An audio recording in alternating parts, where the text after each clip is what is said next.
प्रिय व्यूअर्स, मैं डॉक्टर आनंद प्रदीक्षित हूँ।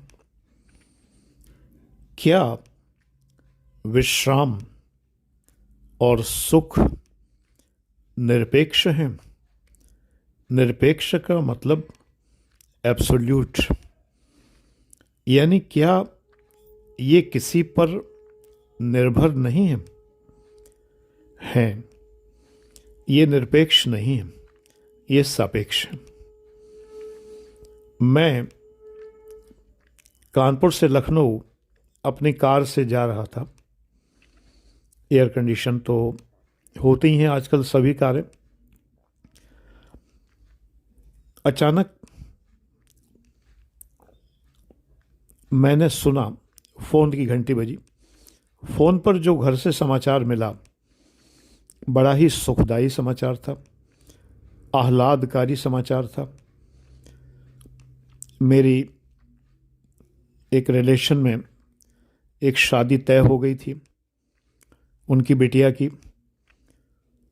जिसकी शादी के लिए वो बहुत परेशान थे। मेरे निकट संबंधी थे। मुझे बड़ी प्रसन्नता हुई। कार का आराम, कार का जो विश्राम था, मैं फैल के बैठा हुआ था, पत्नी बैठी हुई थी और मैं आगे की सीट पर, पीछे को झुकाए हुए सीट, आराम से लेटा हुआ यात्रा कर रहा था। तो मेरा आराम और बढ़ गया। कार वैसी ही थी, उतना ही एयर कंडीशन ठंडक दे रहा था, उतना ही जो संगीत चल रहा था वो आनंद दे रहा था, सुख दे रहा था। लेकिन एक अच्छा समाचार सुनकर मेरा विश्राम, मेरा सुख और बढ़ गया। अब कल्पना कीजिए कि ऐसे में यदि मुझे फ़ोन पर या मोबाइल देखते समय यदि मुझे कोई ऐसा समाचार मिले जो कष्टकारी हो। मान लीजिए मैंने शेयर बाज़ार में बहुत पैसा लगा रखा हो और अचानक मुझे मोबाइल पर देखते हुए सेंसेक्स में भारी गिरावट की सूचना मिले और पता चले कि ब्लैक मंडे है आज और शेयर बाज़ार के दाम बहुत घट गए हैं और मुझे लाखों का घाटा हो गया है, तो वो कार मुझे विश्राम नहीं दे पाएगी। वो एयर कंडीशन मुझे सुखद नहीं लगेगा। मैं संगीत तुरंत बंद कर दूंगा। संगीत मुझे सुख नहीं दे पाएगा। तो ये सापेक्षता है, यानी हमारा जो सुख है वो सापेक्ष होता है। ध्यान से पूरा वीडियो देखिए, बहुत छोटा वीडियो है बेटा,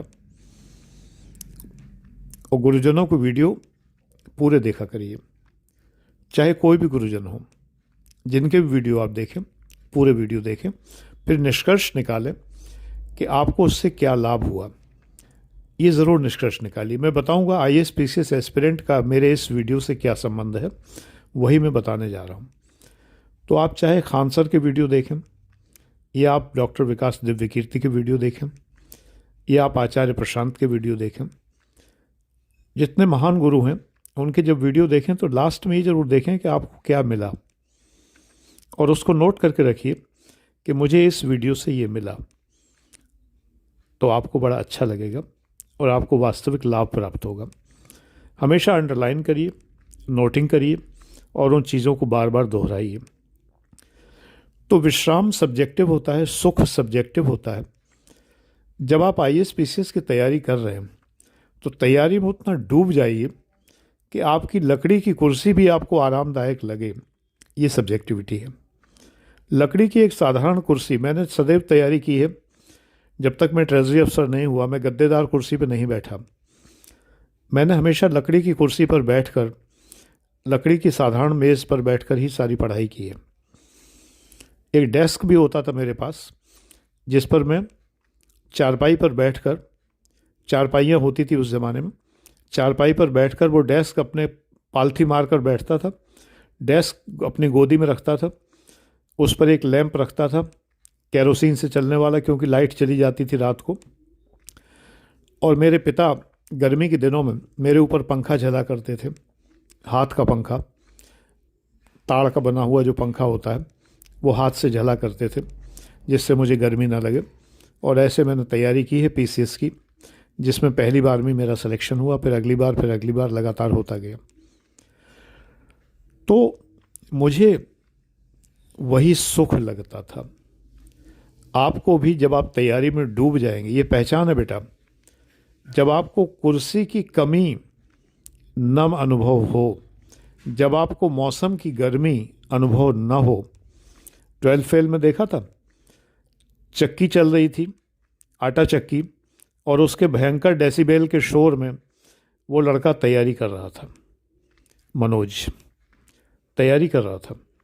तो जब आपको भौतिक परिस्थितियां बाधक ना बने, जब आपकी तैयारी इस उच्च स्तर की हो कि कोई भी भौतिक परिस्थिति आपके अध्ययन में बाधा न डाल पाए, तो समझिए कि आप निरपेक्ष आनंद की ओर बढ़ रहे हैं। आनंद निरपेक्ष होता है, आनंद किसी पर डिपेंड नहीं करता। आनंद अंतरात्मा से सृजित होता है, अंदरूनी होता है, ये किसी पर डिपेंड नहीं करता। तो आनंद जब पैदा होने लगता है, जिस वक्त आनंद पैदा होने लगता है, तो आप आईएएस बनने की तरफ अग्रसर होते हैं और बन जाते हैं। मेरा सारा प्रयास यही है, चाहे मेरे व्यूज़ कितने ही कम क्यों ना हो, लेकिन मेरा सारा प्रयास ये है कि मैं जितने लोग मेरे वीडियो को देखते हैं वो अपने जीवन में सफल हों। ईश्वर आपको सफल करे।